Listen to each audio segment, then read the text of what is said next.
Phone করে বলেছে ফিরতে দেরি হতে পারে। কখন ফোন করেছে?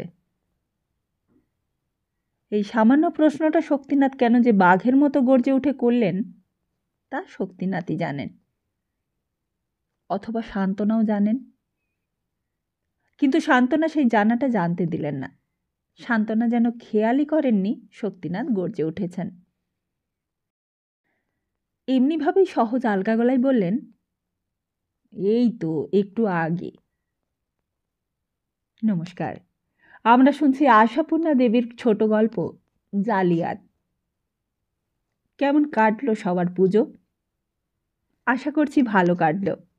তাহলে আসুন শুনে নেওয়া যাক এই ছোট গল্প।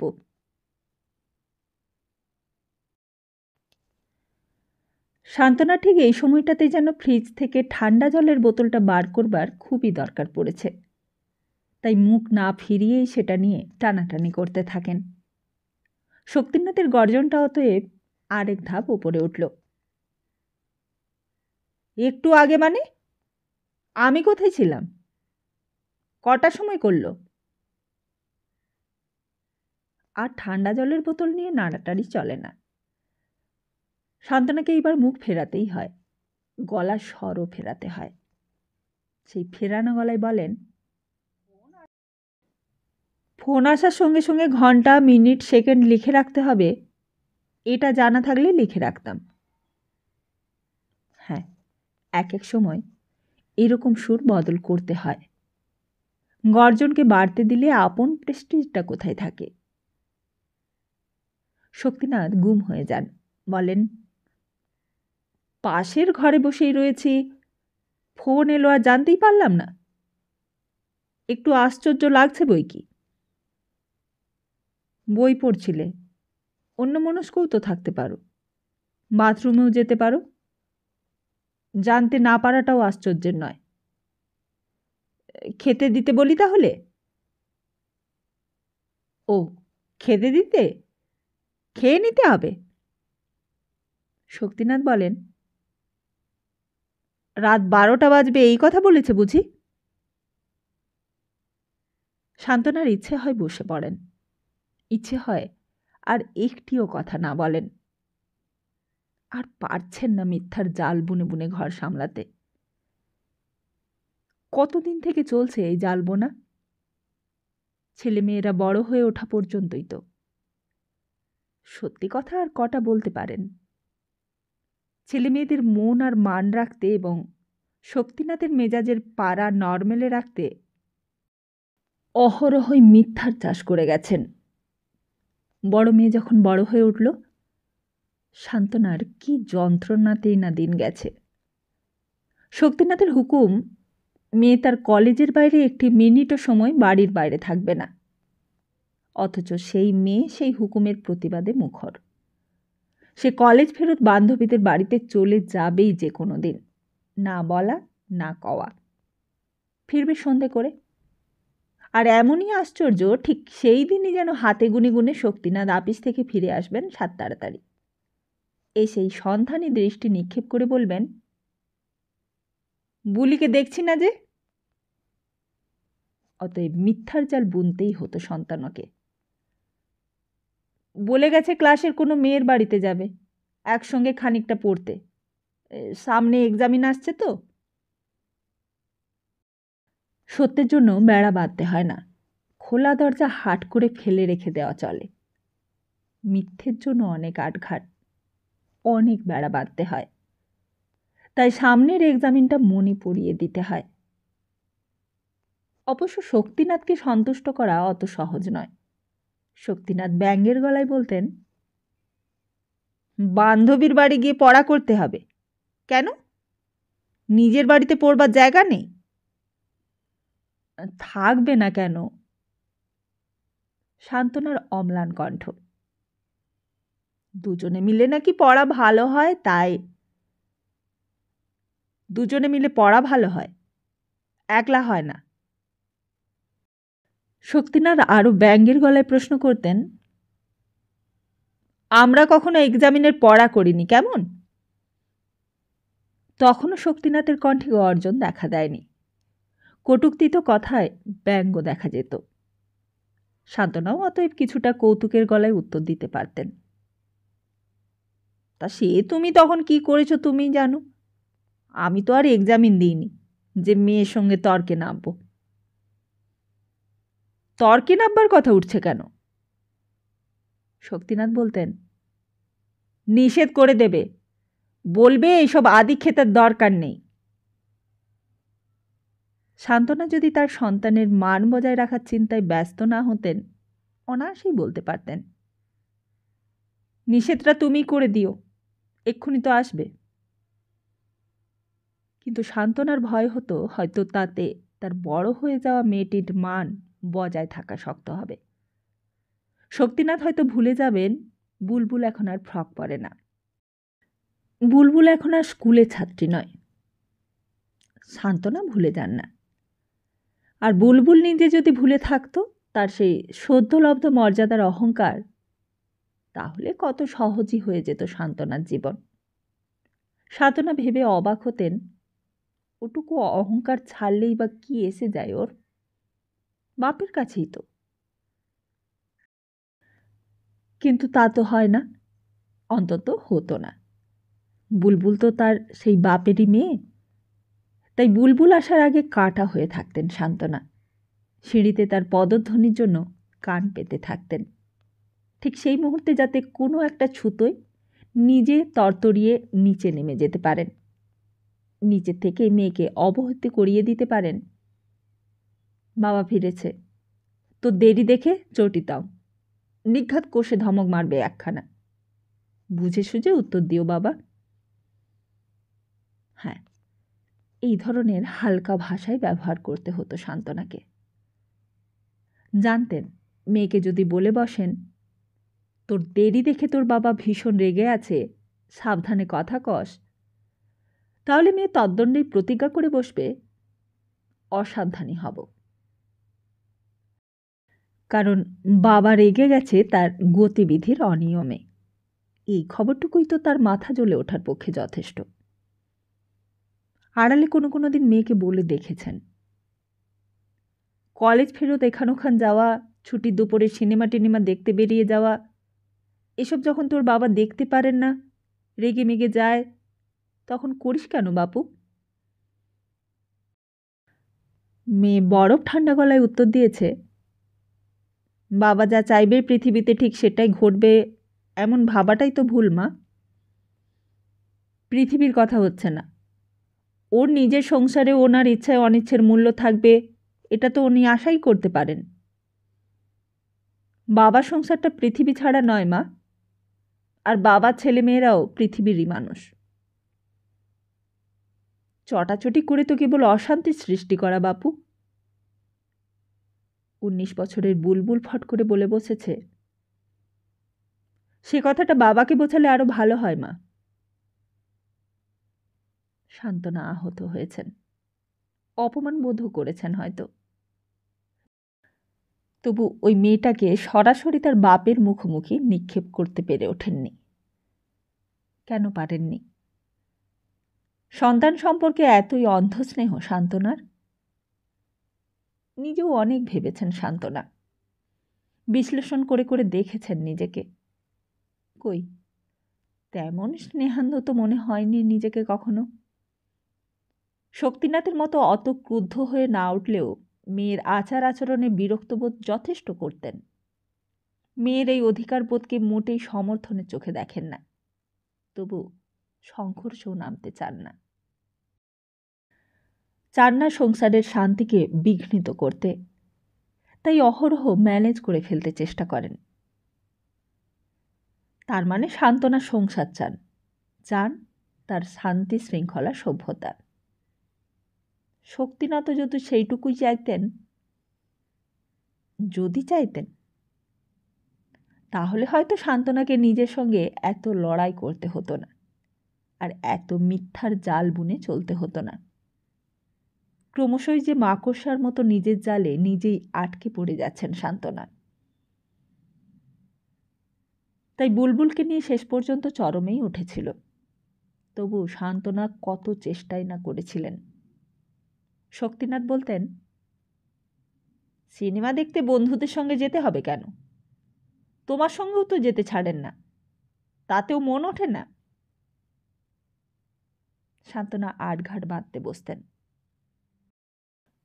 আহা, আমার সঙ্গে তো শুধু বাংলা ছবি, ওই ইংরেজি দেখতে ভালোবাসে।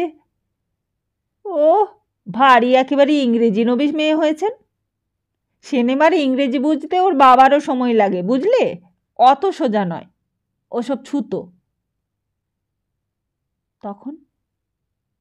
হ্যাঁ, তখন সেসব মুহূর্তে শান্তনাকে সুর ফেরাতে হতো, শান্তনাকে দাঁড় দেখাতে হতো। তার মানে কি বলতে চাও তুমি? ছুতোটা কিসের জন্য? কিসের জন্য সেটা আর দুদিন গেলেই বুঝবে, শক্তিনাথ বলে উঠতেন। মেয়ে যখন এসে বলবে, মা আমি লাভে পড়েছি, তখন জলের মতো বুঝবে। শান্তনার বুকটা কেঁপে উঠত। শান্তনা তবু মনে মনে অদ্ভুত একটু হাসি হাসতেন। বুঝবার জন্য আরো দুদিন অপেক্ষা করতে হবে তাকে। অনেকদিন আগেই তো অনেক কিছু বোঝা হয়ে গেছে তার। তবু একেবারে উদ্ঘটিত হয়ে যাওয়ার ভয়ে শক্তিনাথের কাছেও যেমন অবুঝ সেজেছেন, মেয়ের কাছেও তেমন অবুঝ সেজে রয়েছেন। একটি ছেলে গলা যখন ফোনের ওই ধার থেকে স্বচ্ছন্দ গলায় বলেছে, বুলবুল আছে, একটু দিন তো, শান্তনা তখন আরও স্বচ্ছ গলায় ডাক দিয়েছেন, ওরে বুলবুল, তোর ফোন। শক্তিনাথ অবশ্য সবসময় বাড়িতে থাকতেন না। আপিস তো 9টা থেকে 7টা, মানে যাতায়াত সমেত। তবু তো আপিস থেকে গাড়ি পান যেতে আসতে। সেই সময়ে রেধার ওধার ফোন এলেই মাথা ঘুরে যেত শান্তনার। যদিও সেটা বেশি হতো না, তবুও শান্তনার মনে হতো, এরা এতই বা বোকা কেন রে বাবা, এইটুকু বুঝে সুঝে চলতে পারে না। শান্তনা জীবনভর কেবল বুঝে সুঝেই চলে এলেন বলেই বোধ করি ওর এই বুঝে সুঝে চলাটাই সব থেকে স্বাভাবিক বলে মনে হতো। কিন্তু কে চায় সেই স্বাভাবিকটা হতে? কে ধার ধারে, কে কি ভাবলো ভাবতে?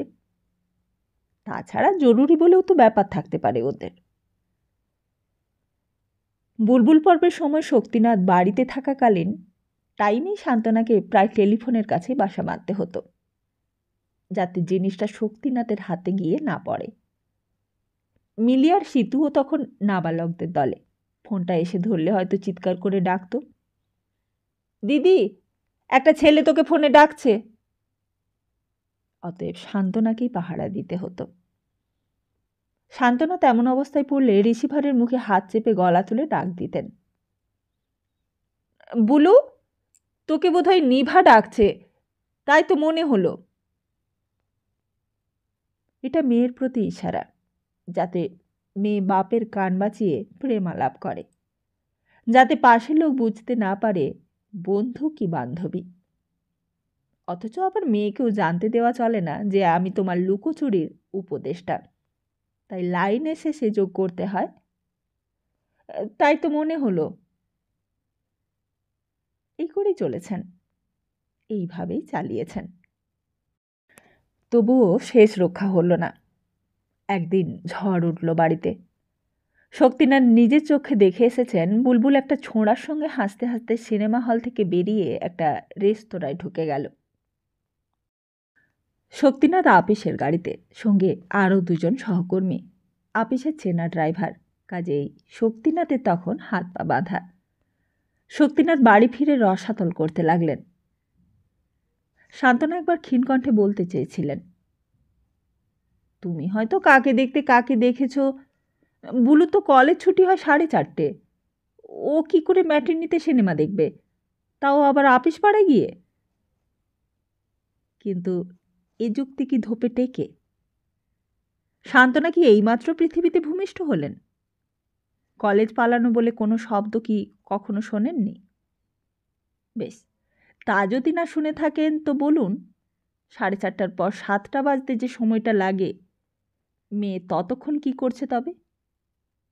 প্রমাণ করুন দেখাটা শক্তিনাথের চোখের ভ্রম। তাই সেদিন আর সান্ত্বনার মেয়ের জন্য নিচে নেমে থাকার দরকার হলো না। নেমে দাঁড়িয়ে থাকলেন শক্তিনাথ নিজে, এবং চাক্ষুষ দেখলেন দুয়ার থেকে অদূরে একটা গাড়ি থেকে বুলবুল নামল, আর অপর আরোহী সেই ছোকরা তাকে টাটা করে গাড়ি করে বেরিয়ে গেল নিজে চালিয়ে। তার মানে সান্ত্বনার বুদ্ধিমতী মেয়ে বেশ একটা তালেবর বাড়ি জোগাড় করে ফেলেছেন।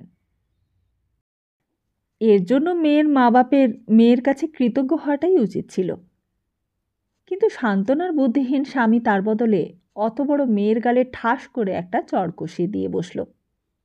আর তারপর যা হওয়া উচিত, যা হওয়া সম্ভব, তাই হলো। মেয়ে বাপের মুখের ওপর বলল, ওকে আমি বিয়ে করব, এবং পরদিন বাপের নাকের সামনেই টেলিফোন তুলে বলল, এক্ষুনি এসে আমাকে এখান থেকে নিয়ে যাও। অর্থাৎ বাপ মেয়েকে যে ওজনের চড়টা মেরেছিলেন, মেয়ে তার চতুর্গুণ ওজনের চড় বাপকে ফিরিয়ে দিল। কিন্তু সান্ত্বনা কি তখন হার মেনে তার জালবোনার কাঠি দুটো হাত থেকে নামিয়ে রেখে বলতে পারতেন, ওরে পাজি মেয়ে, আমি কি এতদিন বুঝিনি ভেবেছিস তুই যে তলে তলে উড়ছিস? সে কথা আমি তোর ওড়ার প্রথম দিন থেকেই বুঝেছি। শুধু এইটাই বুঝিনি এতটা দুঃসাহস তোর হবে। আমাকে পর্যন্ত না জানিয়ে তুই এত দূরে এগোবি। আমি তোর বাপের মতো গোয়ার আর বুঝো নই। আমার কাছে ব্যক্ত করলে তোর সাপও মরত, লাঠিও ভাঙত না। বলতে পারলেন না।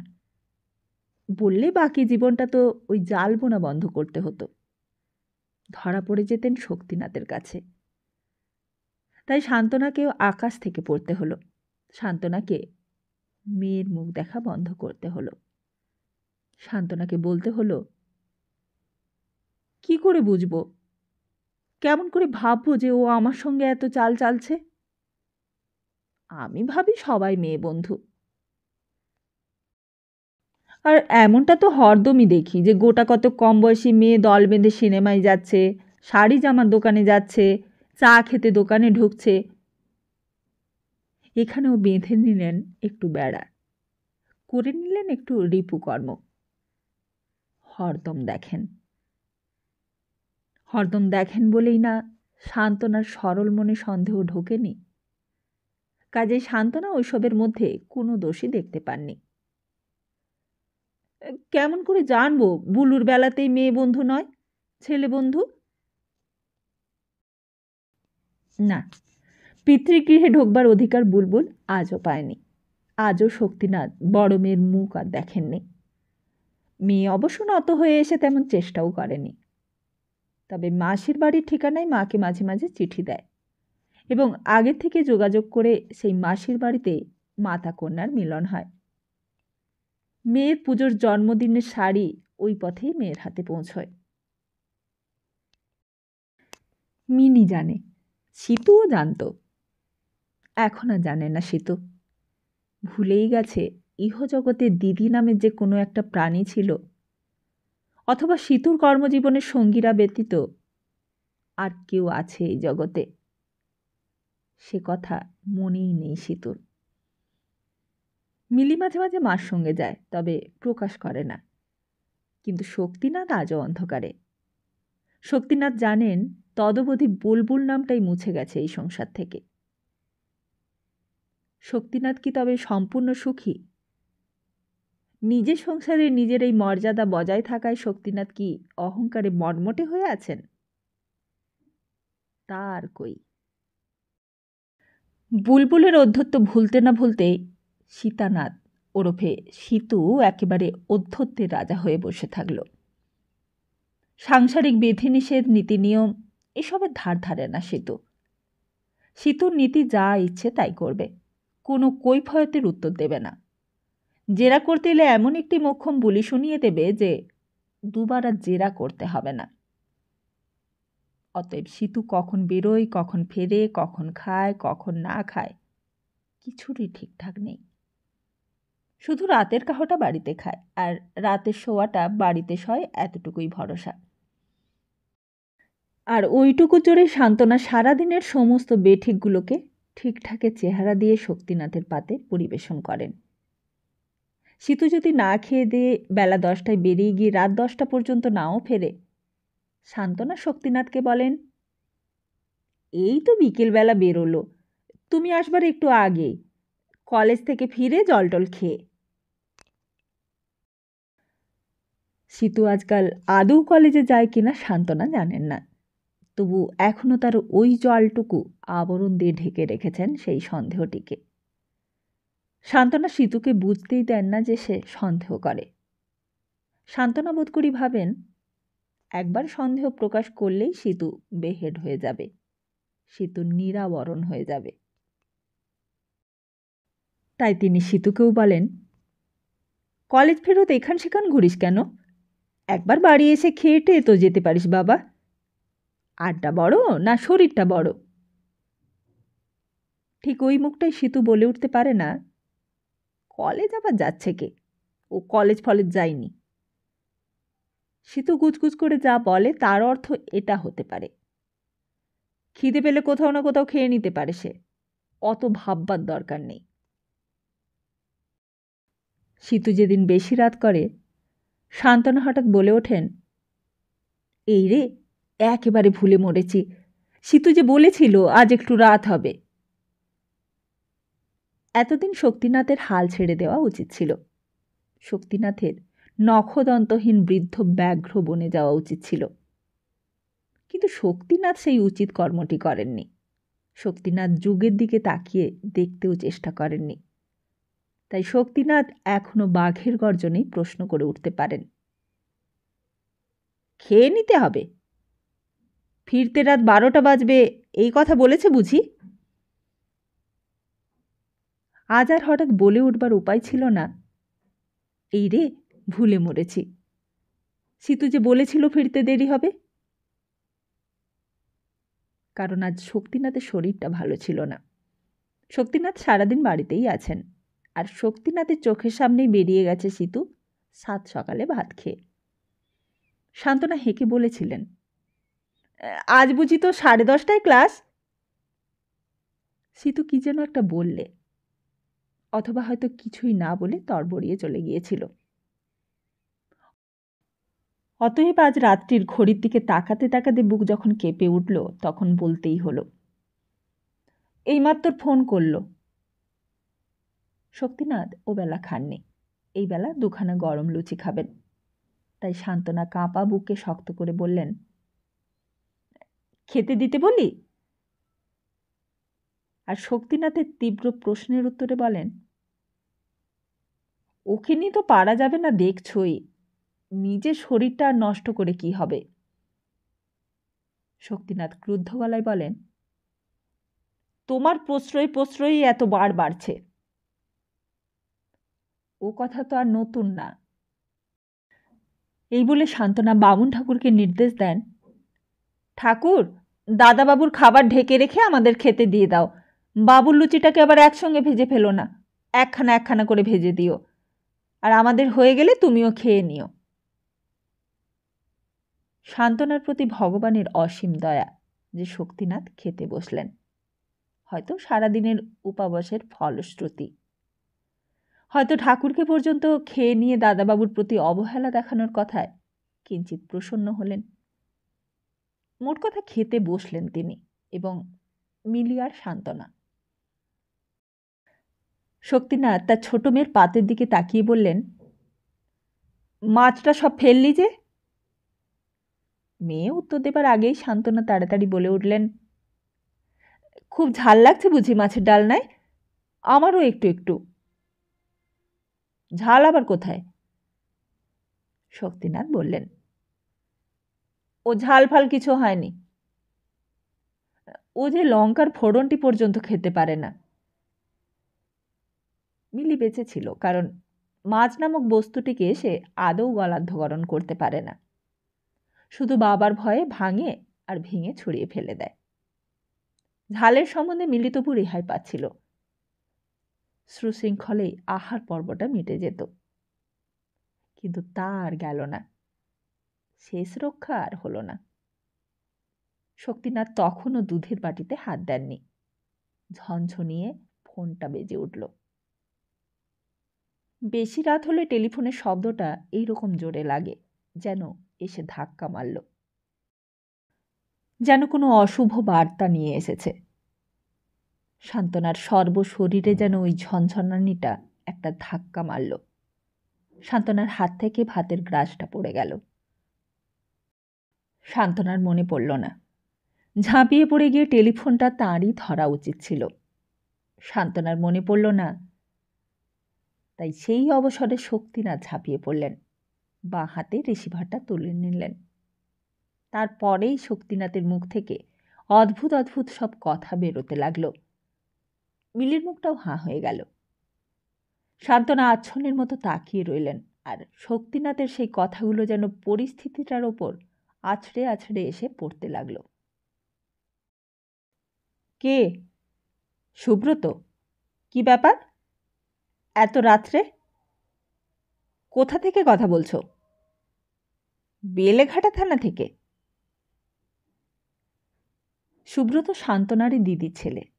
সান্ত্বনার অধিকার ছিল শক্তিনাথের হাত থেকে ফোনের রিসিভারটা নিয়ে নেওয়া, কিন্তু সান্ত্বনা যেন অব্যক্ত আচ্ছন্ন হয়ে তাকিয়ে রইলেন শক্তিনাথের দিকে। আর বোধ করি ওই রকম আচ্ছন্ন ভাবের জন্য সান্ত্বনার মনে হতে লাগলো শক্তিনাথের কথার খাঁজে খাঁজে একটা উল্লাসের ঝঙ্কার ঠিকরে উঠছে। ওটা যে শক্তিনাথের উত্তেজিত চিত্তের কম্পন, সেটা বুঝতে পারছেন না সান্ত্বনা। সান্ত্বনা শুনতে পাচ্ছেন উল্লাস ঠিকরানো গলায় বলে চলেছে শক্তিনাথ, তুমি বুঝি এখন বেলেঘাটা থানার ইনচার্জ? কখন বললে? বেলা 3টের সময়। না না, আমি কিছু করতে চাই না। আমার ছেলে বলে স্পেশাল কেস ভাববার কোনো দরকার নেই। সবাইয়ের যা ব্যবস্থা হবে তাই হবে। না, রাগ করে নয়। রাগ করার কি আছে? যা হবার তা তো হবেই। তুমি যে কষ্ট করে খবরটা দিলে এর জন্য। তোমার মাসিমা, উনি খেতে বসেছেন, ওকে আর বলার কি আছে? আমি বলছি কিছু করার দরকার নেই। আচ্ছা, ছাড়ছি। ছাড়বেনই তো। যে মা রাত 11টা পর্যন্ত ছেলে বাড়ি ফিরছে না দেখেও নিশ্চিন্ত চিত্তে খেতে বসতে পারে, তার আর বলবার কি আছে? সান্ত্বনা তখনও ওঠেননি, হাত ধরেননি। শক্তিনাথ ফিরে এলেন, ঘুরে দাঁড়ালেন, বললেন, বলছিলে না সীতু একটু আগেই ফোন করেছিল? তোমার কি মনে হয় অন্য কেউ ওর নাম করে? কারণ ওকে তো বেলা 3টের সময় পুলিশ অ্যারেস্ট করেছে, সুব্রত থানাতে নিয়ে গিয়ে ফেলেছে। সীতুর গলা বুঝতে পারলে না তুমি? সান্ত্বনা উঠে দাঁড়ালেন, বললেন, থাক, অত কষ্ট করে আর জেরা করবার দরকার নেই। কেউ আমাকে ফোন করেনি। আমি মিথ্যে কথা বলেছি। শুধু আজ নয়, অনেক দিন, জীবনভর। শক্তিনাথ হঠাৎ হেসে ওঠেন। তুমি বুঝি ভাবছো আজই তুমি সেই খবরটা এত ঘটাপটা করে জানাচ্ছ? চিরদিনই জানি। তোমার প্রতিটি মিথ্যে কথা আমি ধরতে পারতাম, ধরতে পেরেছি। মাকড়সার মতো মিথ্যে ওই জালটা বুনে বুনে তুমি নিজে জালিয়াত হয়ে গেছো। সান্ত্বনা পাথরের মতো তাকিয়ে থাকেন ওই হিংস্র আর নিষ্ঠুর মুখটার দিকে। তারপর পাথরের মতো গলাতেই বলেন, ও, সবই জেনেছ, সব বুঝেছ? তবু এতটুকু দয়া হয়নি তোমার? তবু কোনোদিন বলে উঠতে পারোনি, সান্ত্বনা, আর কষ্ট করো না তুমি, তোমার ওই জাল থেকে তুমি বেরিয়ে এসো। তোমার আমার তো একই জ্বালা, এসো দুজনে একসঙ্গে সেই জ্বালা বহন করি। না, তা তুমি বলনি। শুধু বসে বসে আমার যন্ত্রণা দেখেছ আর না দেখার ভান করেছ। তার মানে তুমিও একটি জালিয়াত। হ্যাঁ, হিংস্র, নিষ্ঠুর, পাকা এক জালিয়াত।